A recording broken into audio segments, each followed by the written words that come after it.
Hello there, everyone. How you doing today? I hope you're all well. Today we're going into r/entitled people, where people are, oh my god, would you look at that, entitled. If you enjoy, like and subscribe. Leave a comment down below with your thoughts. And without further ado, let's get started, shall we? Karen at Barnes & Noble. My husband and I sometimes love to do kind of an impromptu date at Barnes & Noble, where we will go get breakfast and then go to the store and wander around. He usually heads to the manga and I roam around fiction and fantasy, and usually we end up walking out with a handful of new books. It's super fun and we get to show each other what we like and get ideas for future gifts and whatnot. Anywho, we were there this past Saturday and had taken a particularly long time picking out books, so we were finally ready to leave and go home. Cue to us standing in a line, and great, there's only one person in front of us, and that one person is Karen, checking out. This woman starts complaining about the price of every single thing as it's scanned, going so far to say the teenager working absolutely must pass it on to corporate about how ridiculously expensive prices are and how it makes her not want to go there anymore. The teenager keeps trying to get her to finish checking out, but she just keeps getting louder. At one point, she actually turned around to look at the other people in line, and by now 2 more were behind us. I guess trying to get support or something? I just wish she would hurry up and stop making a scene, to be honest. The kid working finally asks her if she needs a bag for 10 cents, and she flips out.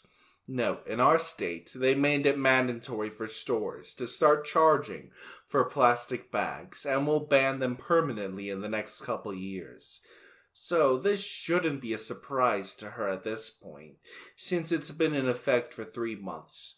She's like, "Now you want to charge me for a bag? This is outrageous! You need to talk to your corporate office to do something about this." The cashier, my hero, literally did not react to her at all, even while screaming at him, and was just like, okay. Have a nice day, ma'am. Anyway, I almost cheered when she finally left the store. Like, if you don't want to pay that price, just leave and don't shop there. You screaming at an hourly teenager and holding up the line isn't going to change anything, and you aren't getting any support from anyone by acting like a fool. I don't care what the rules are. I want the windows closed. I have been binging Reddit stories on YouTube lately, so I thought I would share my own entitled person story with the world today. Apologies for any mistakes. English is not my first language. Without further ado, let's get into it. First off, some context. The setting of today's story is a college classroom. My university has many different rooms for classes, with the bigger auditoriums on the lower floors, and the smaller classrooms that sit up to 50 people on the upper floors. I am part of a class that takes place in one of the smaller classrooms, and so is today's entitled lady, who I will be referring to as EL for short. I have seen EL in other classes before, and she always struck me as a person with a bit of unnecessary attitude and an air of, "I'm better than you." This was not only due to the way she would speak in class, but also some of her messages in the university Facebook group and various student group chats. I have also heard stories of her complaining from my friends in classes I was not in at the time. Now that we have some context, let me get on to the events. This story begins on a chilly February morning. There are about 20 or so people in the room, myself and EL included, as well as the professor. The professor is known to keep the windows open and prefers masks in the classroom because of family being at high risk for the V.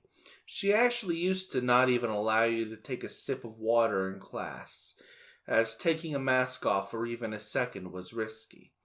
This year, the rule is mostly obsolete, but she still keeps at least 2 windows open at all times. This made the classroom quite cold, but since the professor likes it that way, nobody really complained, and we just kept our coats on in class. Cue Entitled Lady. Entitled Lady, for the most of the winter period, wears a very thick and pretty long puffer jacket, thicker than the coats of a lot of other students. Even so, she was cold and had to do something about it. So cold, in fact, that she got up unprompted to close one of the windows.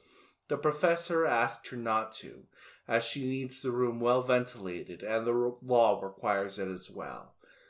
As both her and some of the other students pointed out, EL complied at first, but a few minutes later got up again and closed the window, telling the professor that "It's okay, my family is high risk too."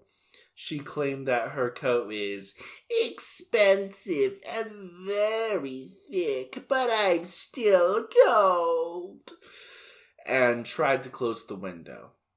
The debate kept going for 5 whole minutes, disrupting the class until she finally closed the window, and the professor opened the classroom door instead to allow for her preferred amount of ventilation. Was it cold? Yeah, though not extremely so. Was it necessary to disrupt the entire class for this? Absolutely not. But it's still not over. A few minutes after the first window debate, EL goes for another round, getting up and trying to close the second window as well, since the door is open. The professor reiterates her rules, and that it's also the law to keep closed spaces well ventilated due to the V. But EL is not backing down. The professor finally tells EL to go complain to the dean if she has an issue with the rules in place. To which EL responds by storming out of the room and going to complain to the office.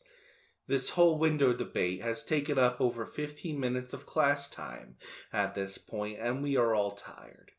Even when other students tried to tell her that it's the rules and she should make do, she was not convinced, so off to the office she was. EL was gone for a peaceful 20 to 30 minutes of smooth class time, until she eventually came back and requested to talk to the professor privately in the hallway. The professor complied to get it over with and get back to teaching. I don't know what they said, but after a few moments, EL came back into class and sat down quietly. She looked quite upset and deflated, probably after being told more or less the same thing at the office. She sat quietly for 10 minutes and then got up and made her final dramatic exit for the day. On the next class, after the window debate, she complained about being cold again. However, this time she didn't make a scene, knowing it wouldn't get her anywhere. It doesn't seem like a lot, and frankly, it isn't. But EL's mini fits of entitlement like this one build a bigger picture of her character. This has been my little entitled person story. If you got this far, I hope it entertained you.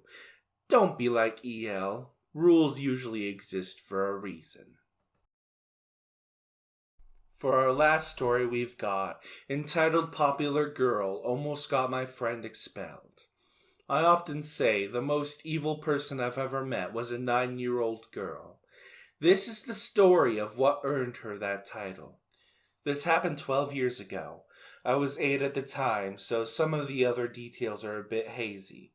This story is a mix of my memories and some details I didn't find out until much later. The titular popular girl was Julie. We were friends before elementary school, but I never thought she was a nice person. Her earlier crimes ranged from destroying one of my Barbies when we were 5 to spreading the news of my parents' divorce to the whole school when we were 7, before I was even informed of it, no less. That last one pretty much destroyed our friendship, especially after she got no punishment from either the school or her parents.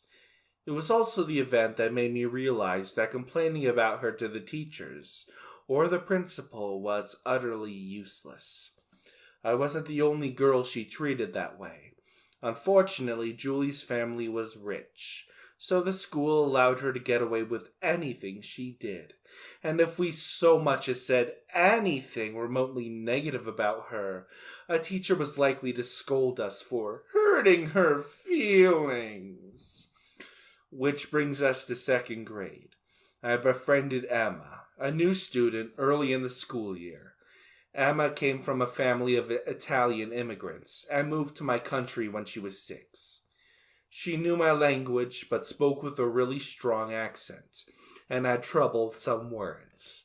I didn't mind, and we quickly became best friends. Julie, on the other hand, thought that it was a good reason to pick on her.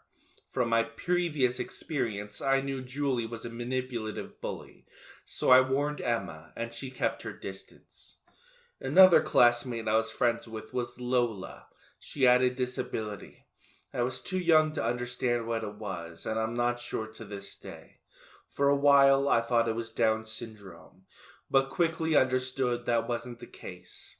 I don't think I'm informed enough to explain it, but all I'll say is, Lola was easily the sweetest, most thoughtful person I'd ever met. She was an amazing friend, and everyone knew and loved her. She was the last person anyone would ever want to hurt. Or so I thought. One day, our teacher asked all the girls to see her after class. Julie wasn't there, she wasn't in our class, and Lola hadn't come to school that day. The next part is hard to write, and I'm pretty sure it'll be hard to read. Once we were settled, she told us that sometime during recess the previous day, someone had led Lola to the girls' bathroom, pulled down her pants, and used a green felt tip pen to draw on her unmentionables. Lola, apparently, didn't protest or fight back.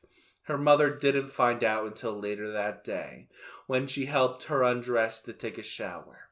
When we asked our teacher if they knew who'd done it, she said that Lola had told her mom it was Emma. Emma panicked, and I jumped to her defense. I told the teacher she had been with me during recess the previous day, and there was no way she could have done it. As I later found out, that didn't matter. The school was looking for someone to blame, and they were satisfied with using the immigrant new girl as a scapegoat. They were already threatening to kick Emma out of the school, no matter how much her family and friends insisted she hadn't done anything wrong. Thankfully, our teacher knew Emma and didn't believe she'd do anything so evil. So when we gave her the alibi, she believed us and pressured the school to make sure Lola was the culprit. Lola's mom also didn't think Emma had done it and asked her again. Again, Lola said Emma, but then her mom asked if anyone had told her to say that. And Lola said, yes, Julie. Julie had taken Lola to the bathroom, done that awful thing, and said, if anyone asks, Emma did this to you. Lola, who didn't understand what happened, complied and did just that. And did anyone punish Julie? Did she get kicked from the school like Emma was going to be? Did she get so much as a warning for what she'd done? Fuck no. The school buried everything. They were forced to admit Emma was innocent, but didn't say anything else. As far as anyone knew, no one knew who'd actually done it. The only reason I found out the truth is because I was friends with Emma. It took me a while to accept it, but that was when I realized that school was never going to protect me or my friends. Emma changed schools after 4th grade, and I joined her 2 years later. We went through high school together, and we now attend the same university. We're still best friends. Luckily, Lola didn't seem too affected by what had happened. She never changed. For as long as I knew her, she was the kindest, happiest soul in existence. She was still in that school when I left. I haven't seen or heard from her in years, but I sincerely hope she's doing well. I miss her dearly. Julie was never even scolded for anything she did while in that school. She stayed there as long as I did and kept bullying me until I left. She wasn't my worst bully, but she was by far the one I hated the most. Years after I left, Julie started trying to follow me on Instagram. I DM'd her to stop, and she had the audacity to ask me why. So I reminded her of every awful thing she'd done to me and my friends while we studied together. She got annoyed, tried to feign ignorance, and then told me to move on and let it go, before calling me insane for refusing to do so. I told her to go frickle herself and blocked her. Haven't spoke to her since. I have no idea where she is now, nor do I care enough to find out. To this day, this incident was the most evil act of hatred and bullying I've ever had the disgrace of knowing about. And it was done by a 9-year-old who freaking got away with it. Well, that's quite the heavy story to end on. If you enjoyed today's video, like and subscribe, leave a comment with your thoughts down below. Now, here's our end sequence. Hey, can I borrow your attention for a little second? You see, I'm saving up for some equipment items, like a VR headset so I can record in VR chat, or a new AT2020 mic. You can help me fund these by going to my throne in the description below. I'll leave it on the top to help you find it. If you enjoy my video, please check it out. Now, that's the end of today's video. I'll see you later.